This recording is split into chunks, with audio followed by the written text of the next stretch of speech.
এমন 5টি আমল সম্পর্কে আজকে আলোচনা করতে চাই যে 5টি আমল আপনি যদি করতে পারেন আল্লাহ তাআলা আপনাকে তার স্পেশাল ফোর্স দিয়ে, তার স্পেশাল অ্যাঞ্জেলস দিয়ে, ফেরেশতা দিয়ে আপনাকে আল্লাহ তাআলা প্রোটোকলের জন্য আলাদা একটা ব্যবস্থা করে দেবেন। সুবহানাল্লাহ পড়েন আপনারা সবাই। আল্লাহ আপনাকে প্রোটেকশন দিবেন, আল্লাহ আপনাকে সমস্ত বালা থেকে, মুসিবত থেকে, ডেঞ্জার থেকে, বিপদ থেকে মুক্তি দান করবে। 5টা আমল জাস্ট আমরা কান দিয়ে শুনবো তা নয়, এটা আমরা আমাদের ব্যক্তিগত জীবনে ইমপ্লিমেন্ট ঘটাবো, এটাকে আমরা আমাদের লাইফে অ্যাপ্লাই করব। বলেন সবাই ইনশাআল্লাহ।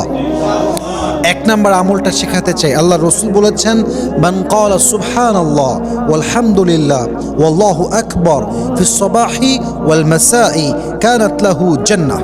আল্লাহ রসুল বলেছেন, যেই বান্দা সকাল এবং সন্ধ্যায় পড়ে সুবহানাল্লাহ, আলহামদুলিল্লাহ এবং আল্লাহু আকবার, বান্দার জন্য আল্লাহ তাআলা জান্নাতটাকে অবধারিত করে দেয়। আল্লাহ রসুল বলেছেন, এই 3টা জিকির এমন একটা জিকির, যেই জিকিরগুলো করলে আল্লাহ তাআলা বান্দার জন্য সুরক্ষার ব্যবস্থা করে দেন। আল্লাহ নিজে তার হেফাজতের দায়িত্ব নিজ জিম্মায় নিয়ে নেন। পড়েন সবাই সুবহানাল্লাহ।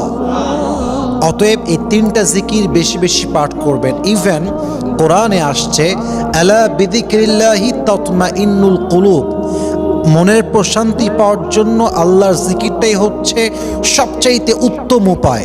আল্লাহর জিকির না থাকলে মনের শান্তি কোথাও খুঁজে পাওয়া যায় না। ইভেন হাদিসে আসছে, আফযলু যিকির সুবহানাল্লাহ, আলহামদুলিল্লাহ, লা ইলাহা ইল্লাল্লাহ, আল্লাহু আকবার। এই 4টা জিকির আল্লাহর কাছে সবচাইতে প্রিয়, আল্লাহর কাছে সবচেয়ে বেশি পছন্দের। সুবহানাল্লাহ পড়বেন না আপনারা? তাহলে আমরা সকাল সন্ধ্যা এই জিকিরগুলো পাঠ করব। 2 নাম্বার আয়াতুল কুরসি। 3 নাম্বার পারার প্রথম পৃষ্ঠাতে আছে, অনেকের মুখস্থ আছে, অনেকের নেই। যারা জিন থেকে বাঁচতে চান, যারা বিপদ থেকে বাঁচতে চান, যারা মুসিবত থেকে বাঁচতে চান, আয়াতুল কুরসির আমলটা অবশ্যই করতে হবে। ইভেন আয়াতুল কুরসি এমন একটি আমল যে আমলটা আপনাকে জিনের হাত থেকে বাঁচাবে। আয়াতুল কুরসি এমন একটা আমল, আপনি বিপদে পড়ে গেছেন, চতুর্পার্শ্ব অন্ধকার, কিছু দেখা যায় না, মনে হচ্ছে এই তো শেষ, দেয়ালে আমার পিঠ ঠেকে গিয়েছে, আয়াতুল কুরসি আপনাকে সে বিপদ থেকেও রক্ষার ওয়াসিলা হিসেবে কাজ করবে। আল্লাহর হাবিব বলেছেন, মান ক্বারা আয়াতুল কুরসি, যে ব্যক্তি আয়াতুল কুরসি পড়ে প্রত্যেক নামাজের পরে, লাম ইয়ামনাহু মিন দুখুলিল জান্নাতি ইল্লাল মাউত, সে ব্যক্তি এবং জান্নাতের মাঝে একটাই দেওয়াল থাকে, এটার নাম মৃত্যু। সে মরে না, তাই সে জান্নাতি হয় না, সে মরলেই জান্নাতি হয়ে যাবে। সুবহানাল্লাহ পড়বেন না আপনারা? অতএব আয়াতুল কুরসি ইজ দ্য মোস্ট পাওয়ারফুল, এটা অনেক শক্তিশালী। 5 ওয়াক্ত নামাজের পরে বিপদে পড়লে, জিন ধরলে এই আমলটা আমরা সকলে করব। 3 নাম্বার তাসবিহ এবং দোয়া করার একটা অভ্যাস করবেন।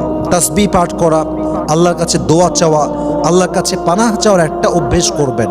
যেই বান্দা আল্লাহর কাছে যত বেশি পানাহ চায়, আল্লাহ তাকে বিপদ মুক্ত করেন, আল্লাহ তাকে আযাব মুক্ত করেন, আল্লাহ তাকে শয়তানের ওয়াসওয়াসার থেকে মুক্তি দান করে। পড়েন সবাই সুবহানাল্লাহ।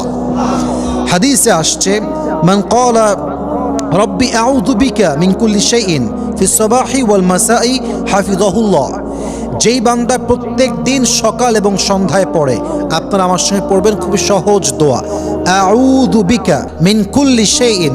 এর অর্থ হচ্ছে, আল্লাহ আমি তোমার কাছে পানাহ চাই সমস্ত খারাপি থেকে, সমস্ত আপদ থেকে, সমস্ত বিপদ থেকে।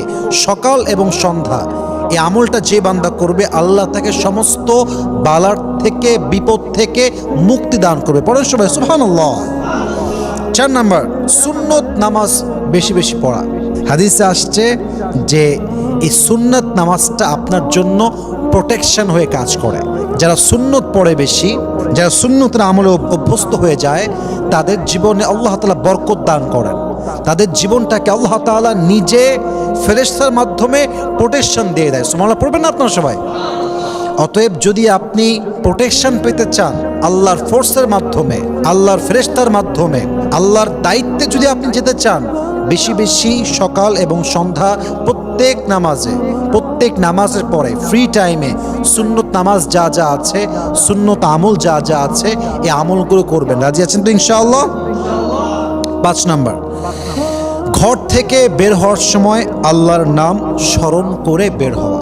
থেকে যখন বের হবেন আল্লাহকে স্মরণ করে বের হওয়া।